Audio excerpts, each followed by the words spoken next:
Hello students, welcome to KlassPM. In today's class we are going to study about atomic absorption spectroscopy, and we'll also discuss what is its construction and working model, and also we will discuss what are the uses of this atomic absorption spectroscopy, and we'll also discuss what are the limitations of atomic absorption spectroscopy. Okay, now here we can see that atomic absorption spectroscopy, the constructive model. So what are the main parts in the atomic absorption spectrophotometer? We will see now. So there is a hollow cathode lamp. It is a glass tube. So in this there is a cup shaped cathode is there. So which metal we are going to analyze in this particular experiment? The same metal will be taken as cathode. For example, if you want to analyze calcium only taken as cathode. If you want to analyze sodium metal will be taken. Okay, so that is a cup shaped cathode will be taken, and there is a tungsten filament which act as a anode. Okay, so in this we will use a voltage of 500 to 1000 voltage, very high voltage, that one, and also we will carry this experiment at very low pressure. Okay, high voltage and the low temp. In this experiment we will consider the requirements are very high voltage, that is 500 to 1000 volts we will use in this. 500 to 1000 volts we will use, and very low pressure, the required conditions in this hollow cathode lamp. Okay, and there is a chopper. The purpose of chopper is that the radiations which are coming from the hollow cathode lamp, it will break those radiations into pieces and it produces a intermediate radiation. Okay, that intermediate radiation goes through the flame. So what is this arrangement here? So we will take the sample which we want to analyze. That particular sample will be taken in the solution state, and there is a atomizer. What this atomizer will do? It will convert the lamp, the flame, it will heat this sample, and it will be converted into gaseous state. So aerosol will be produced at this stage. So this radiation interacts with these atoms in the flame. Next, from here it reaches the monochromator. Monochromator, what it will do? It acts like a prism. What prism will do? Prism will convert the white light into 7 different wavelengths, that is VIBGR. The same way it will do here. One particular wavelength which is in the range of which metal we are analyzing, that particular wavelength will be selected, and that is sent through the we can call it as focusing convex cell, and that is sent it to the photocell. Whenever this particular radiation falls on the photocell, the current electricity produced, and that will show the detecting the radiation. Okay, now we will see the how it will work. So when we supply the voltage of 500 to 1000 volts, what happens? The gas which is present.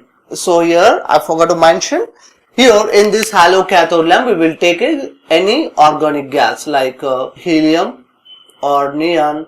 Such noble gases will be taken in this inert gases. So these gas particles, they get ionized whenever we produce electricity in this connected to a battery, and when we given electricity of 500 to 1000 volts at very low temperature, the gas particle in this hollow cathode lamp get ionized. So they get split into cations and anions. So cations, they move very fastly towards cathode, and they remove the atoms from the cathode. They remove atoms from cathode, and these atoms strike the gas ions, so that when these atoms which are removed from the cathode, they strike the ionized gas particle, so that ionized gas particle get excited and they will go to the higher state. We already seen that in the higher state they are not stable, again they will fall back to their ground state.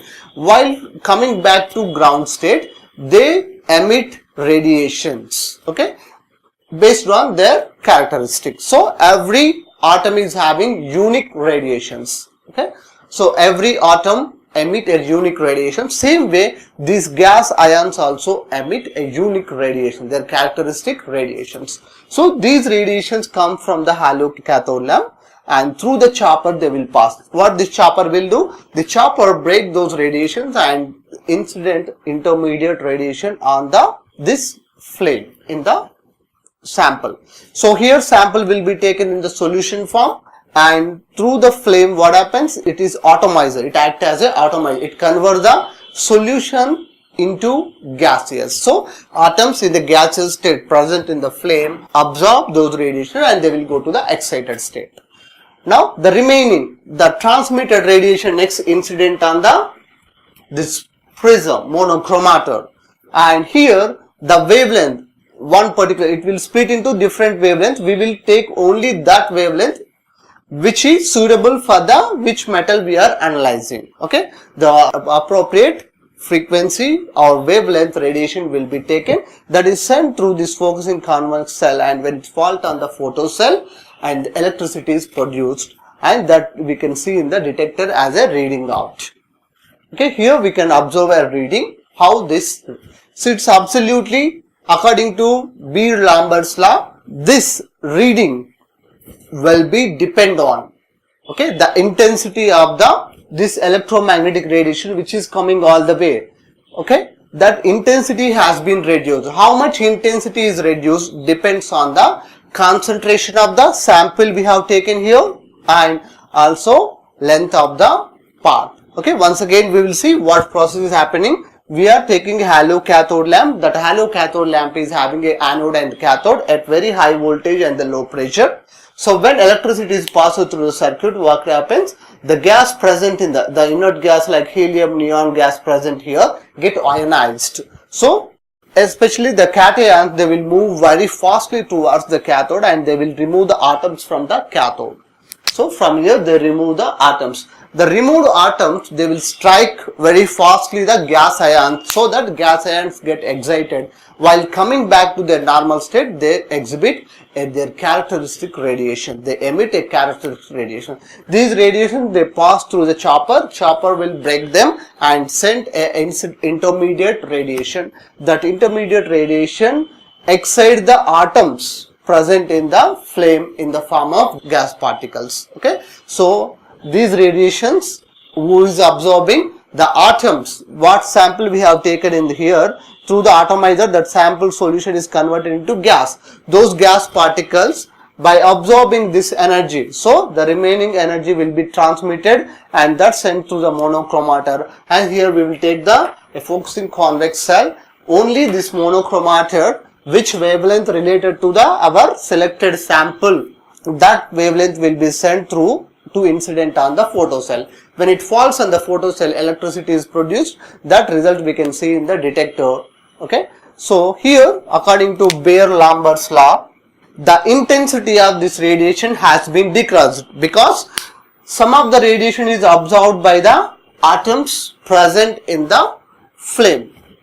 So that's why the intensity is decreased. How much intensity is decreased absolutely depends on the concentration of the sample. If more amount of the element is present or sample is present, so intensity will decrease more. If less amount of sample is present and less amount of intensity is decreased, we can see in that. Okay, this is the way the photo atomic absorption spectrophotometer works. Okay, now we will see what are the uses of this. So by analyzing this reading, here you can see the graph against the intensity of so we will get a graph here. So that graph shows intensity against the wavelength. So we will see the intensity of the energy detected, how it is decreasing or increasing as wavelength at a particular wavelength we have seen. Here we will see the graph. Okay, by analyzing this graph, we can analyze the sample we have taken here, because every element or a sample is having its unique characteristics of absorption and emission. If you have taken sodium element, its absorption will be different. If you taken calcium here, calcium absorption will be different. If you taken magnesium, magnesium absorption will be different. Every element will have different absorption. So that changes we can observe in the detector here, and by analyzing the plot between intensity and the wavelength or frequency or the wave number. Next topic is, what are the uses of atomic absorption spectroscopy? What we can find, how it will be useful to us. So here we can see some of the uses that we can talk about the atomic absorption spectroscopy. So very low concentration of any particular elements present. Okay, that is trace quantities. We can also find trace quantities of any particular substance very accurately by using atomic absorption spectroscopy. For example, if you see the quantities of different pollutants in the air or water, we will measure in the 1 ppm or less than 1 ppm. So even though that particular substance is very less quantity, less than 1 ppm, take it is at less than 1 ppm also, we can find very accurately by using atomic absorption spectroscopy. That is the first one. And the second, in our food many toxic elements are present like copper, nickel, zinc, cadmium, mercury. Because of many reasons, in our food sometimes contains the toxic elements. So the particular concerned department will test what are the toxic elements present in the food by monitoring different hotels and restaurants. They will do this, but they will follow atomic absorption spectroscopy. We can accurately find out what are the toxic elements present in the food material, and also to estimate sodium potassium present in the blood serum. So to estimate the quantity of sodium, how much sodium and potassium is present in the blood serum.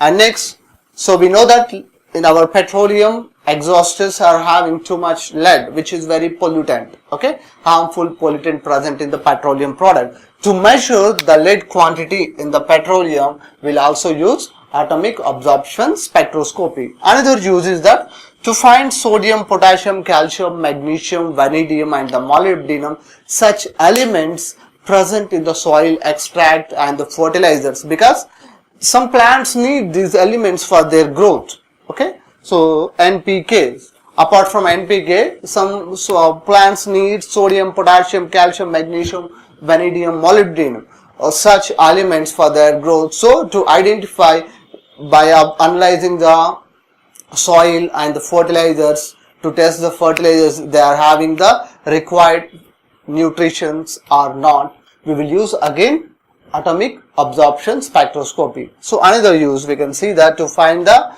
titanium and vanadium in the steel alloys. So we know that steel alloys are made combination of different elements. So to find the titanium and the vanadium quantity in the steel alloys, also we use atomic absorption spectroscopy. Apart from this, in the qualitative analysis also we use this one. Apart from the quantity analysis, the qualitative analysis also, to identify different elements and to analyze them accurately, we will go with the atomic absorption spectroscopy, okay. Even though it is having many applications, there are certain limitations for the atomic absorption spectroscopy. Now we will see what are the limitations of atomic absorption spectroscopy. So far we have seen the what is atomic absorption spectroscopy and what is atomic absorption photometer and how it works, and its limit applications also we have seen. Now there are certain limitations for this atomic absorption spectrometer. What is that, we will see now. So first one, simultaneous analysis of many elements is not possible, because we already discussed that every element is having its unique characteristics of absorption and emission of radiations. So that's why at the same time you cannot analyze many elements. At a time you can analyze only one element. This is what. Next, another application. Elements like lanthanum, tungsten, silicon, they will form very stable oxides. Such elements analyzing is not possible, okay. It's not easy, it is very complex one. So lanthanum, tungsten, silicon, such elements will form stable metallic oxides, so that such elements cannot be analyzed. Next, for alkali metals like lithium, sodium, potassium, which are having very low ionization potential, we need to use a lamp which provides very low temperature. That's why to minimize the ionization of those respective elements, we have to use such a lamp which will give a very low temperature. So again it is a difficult, because so that what is the consequence, every element needs a separate lamp. So the same lamp you shall not use for all the elements. So because for example such alkali metals are having very low ionization potential, then it's very less temperature to ionize them. Some metals requires high temperature, further you have to use again separate lamp. So this is again some complex involved in the absorption spectrophotometer. Next, if a sample is having two elements which absorbs the same wavelength radiation, you have a sample X. In the sample X there are two elements A and B. These two elements A and B absorb same wavelength radiation. So then again it is difficult to analyze because the same wavelength is absorbed by both the elements. So the results will show element A or element B. Again there is a confusion. To do this process, what we have to remove the interfering radical from it. Okay. For example, you want to analyze A, you have to remove the B.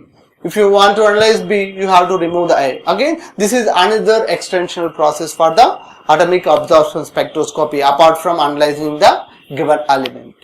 So there are such limitations are involved. Even though there are many limitations, we can find our results by analyzing the elements more accurately by using atomic absorption spectroscopy. Okay. In the next class, we are going to see the second type of atomic spectroscopy, that is atomic emission spectroscopy, that we will see in our next class.